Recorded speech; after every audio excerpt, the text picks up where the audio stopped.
All right, I have a relationship question for you. All right. Now, this may be more of a girl thing than a guy thing. So here's a little insight into women.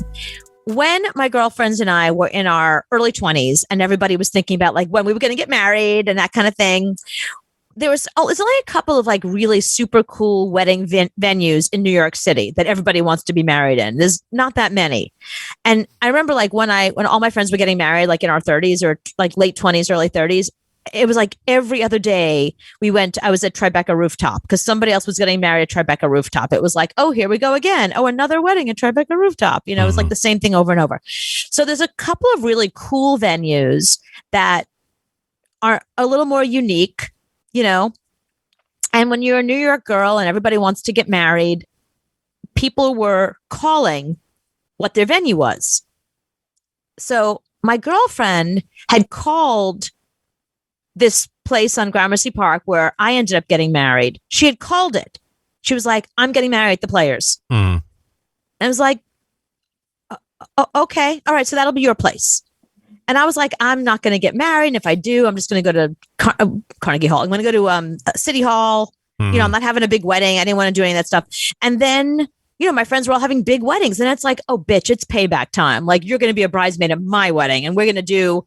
And it was just all my friends. So when it came down to my ex-husband and I getting married, we were going to get married at the Players. And my one girlfriend, Rebecca, was like, you can't get married there.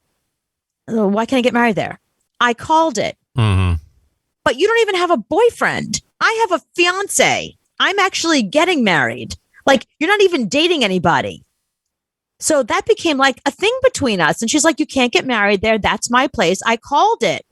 I was like, well, it's not really up to me. My boyfriend's family are members there. So we're getting the venue for free and we ain't got no money. So it's not like I have much of, it's not like, you know, I'm Miss Moneybags. Like, okay, fine. I'll get married in Central Park then. Like, it doesn't work like that. It goes by like, you know, once you're actually getting married and you start to see how much stuff costs, you're like, okay, who do we know? Where can we do this? How can we do this on the cheap? And his family were members there. So we got the venue for free. Done. That's where I'm getting married. She was livid. She was like, I called that place. It's not okay. I'm not coming to your wedding. And I was like, yeah, all right, bitch. Bye. Later for you, bitch. And that was that. Like, she never spoke to me again. And I was thinking, like, it's a New York thing. It's bananas. Well, apparently this is a thing that women go through all over the world. And there's a story today about this woman in England that she and her sister, when they were young or younger, were deciding what they were going to name their kids once they started having kids. Like, they chose what names they were calling their kids. And she had chosen the name Hayden if it was a boy and Olivia if it was a girl. She always said that. Hayden if it's a boy, Olivia if it's a girl. But she's dating a guy. They're not planning on getting married anytime soon. Her sister gets married, gets pregnant, has a boy, and names it Hayden. She didn't call that name. That's the sister's name. So now they're having a whole fight over this, over like who gets to use the name Hayden. I mean, the girl who called it isn't even pregnant. And her sister had the baby, has a boy, named it Hayden, and now the sisters aren't talking. No, you call shotgun. You don't call a wedding venue. And 99% of the time when you call shotgun, it just depends on whoever gets to the car first. So I may call shotgun, but somebody else is already in the front seat. You could call shotgun walking up to the car, but if your friend darts for the car and they get to it first, you lost shotgun. So it's whoever gets there first. So the lady with the kid got there first. Then the rules are off. You can't call it then because then it's a race. Right. So the lady with your wedding venue, you got there first. You won the race. We're not 19 anymore. We're not teenagers. This is now when you tell your friends, this is real life now. This is not play life. This is not when we used to play. We're getting married. We're actually getting married. Shut up. Don't come to my wedding. I need less friends in my life anyway. Right. We're not drunk at Florent in the meatpacking district being like, when I get married, I'm going to get married at Tribeca Rooftop. No, I am. Like, that's, it was when you're like 22, Right. it's funny. But yeah, I mean, once you become an adult, once you're like 30 and you're actually getting married, sorry, it's not who called it. It's fine. I even said to her, I was like, I'll get married somewhere else. Will you pay for it? Mm-hmm. If you want to pay for my wedding somewhere else, I'm in. Like, just pick a place. I'll go there. No, like wherever you choose. If you're paying for it, I'm there. It's a 2-minute conversation. You're yelling at me about this. Click. Goodbye. Right now I'm getting married. I need to start unfriending people anyway. Right. Congratulations, you're the first. but on the other side of it, I was trying to be sensitive because there are women that their entire lives they think about where they're getting married, what they're naming their kids. Like, it's been a thing for them their whole lives. The vision board. She can still get married there. She can still name the kid Hayden, Caden, whatever. It doesn't matter. It's not like you have 2 kids in your immediate family with the name Caden. I said you could still get married then. She's like, no, you've ruined it because all of our friends will have already been there for your wedding. And then by the time I have my wedding, they're going to be like, oh, this place again. Oh, they do cocktails over there. The dancing is over there. I know what the food tastes like. It's not an experience then. No, that was her argument. It's New York City. You go to the same place 13 times a year. I said to her, I'm like, you eat Chinese food at the same restaurant every Friday night. Right. Like, I don't get it. Like, and other people eat there. It's not your Chinese restaurant. You realize, like, everybody eats there whenever they want to. And you go to the same place every Friday night. Like, I know where to find you. Yeah, but I think naming a kid is a little bit different because the one sister named her son Hayden. Should the other sister name her son Hayden? Then they have 2 first cousins named Hayden. I mean, yeah, I dated a guy named, I'm going to call him Gary Smith because I don't want anyone to know his real name because it's not right. So his name was Gary Smith, and his mother and her sister argued over the name. So they both named their sons Gary, and they're both named Gary Smith. Yeah. So he's got a cousin named Gary Smith. Yeah. That's what happens. Families, you know what? There are families where your brother is named the same name you are. You're just junior at that point. Right. Yeah. If you're George Foreman, you got 13 brothers named George Foreman. That's true. So your cousin has the same name as you. Get the hell over it. I haven't seen my cousins in 26 years. No big deal. Is there a cousin Anthony? Probably. I mean, there's in my family, there's Franks. There's 13 Franks in one room. Everyone has a Frank. Yeah, it was a joke that at Christmas time, if you walked into the kitchen and said Frank, everybody would turn around. So you can't say you can't name your kid Frank. What are you talking about? They're all named Frank. Yeah, he's Frank Jr., he's Frank Sr. My son's middle name is Frank. I mean, it's just everybody is Frank. Speaking of getting married, one of my oldest friends, Freddie, and I think we even have had Freddie on the air before. But Freddie, I was at his first wedding back in 1989. Okay. Wow. And he was married to his wife up until recently. Okay. So we're really good friends with Freddie and his wife. She's like part of the family. Now I see last week Freddie got engaged again.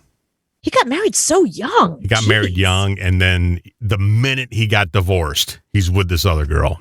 Okay. So now when I go to his wedding again, do I have to buy him something? I already bought him something.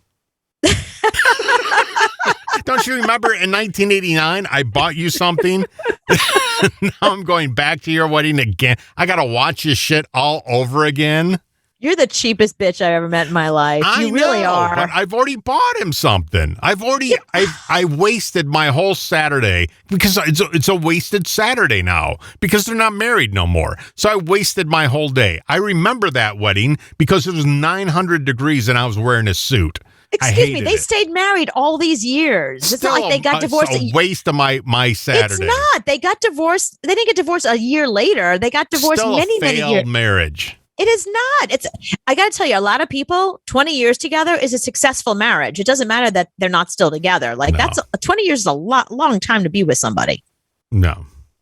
Okay. A successful Till marriage. death do us part. Is that you? Okay, fine. Successful marriage equals still married.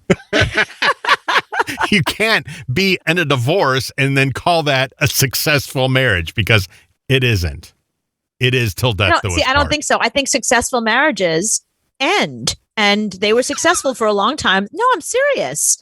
I know a lot of people that were together for a very long time, and they had a great relationship for 10 years, and the last 2 sucked, so they got divorced.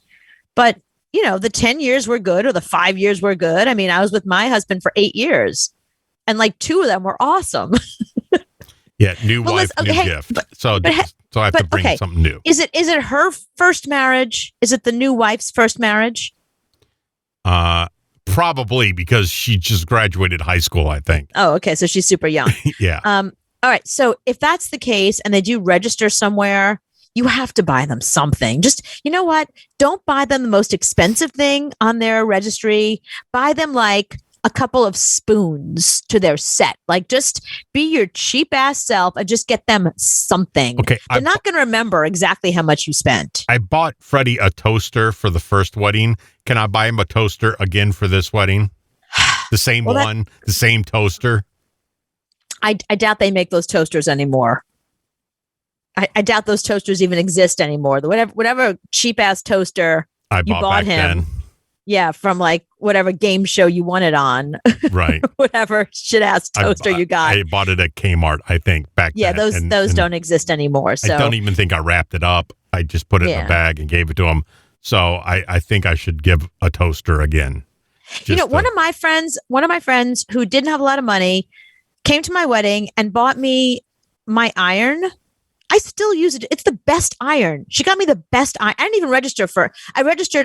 She said, "What do you need?" I said, "I can use an iron." She's like, "Did you register for one?" I said, "No, just whatever you." Completely forgot. And I figured she'd get me a 1999. She bought me a really decent iron. It's so good. I still have it after all these years. So, and I think about her every time I iron something. So it's not how much you spent. It's get them something that they need or something that's on their list.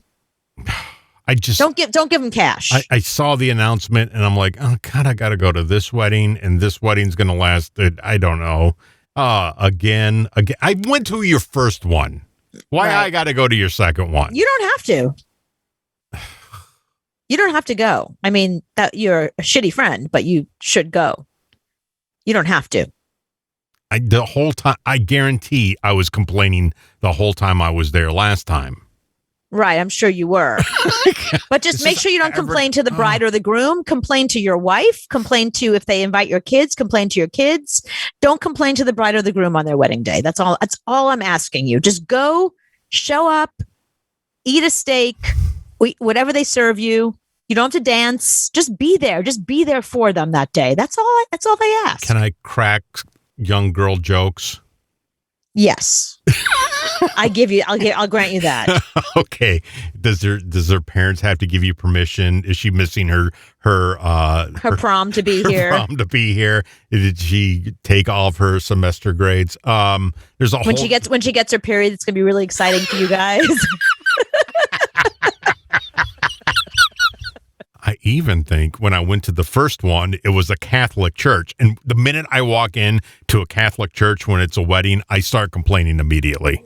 Well, also, you're afraid that you're going to burst into flames. No, because unless it's 14 hours for every Catholic wedding, you're like, oh. So now I'm hot, I'm in a suit, and I got to sit through this, and I got to crack jokes to everybody around me that she can still get into Carowinds half price. And so can Freddie, by the way. He can get into Carowinds half price. So neither of them have to pay full price to get into Disney World. He gets the senior discount. She gets the underage discount. That's perfect. That's very funny. Congratulations, guys.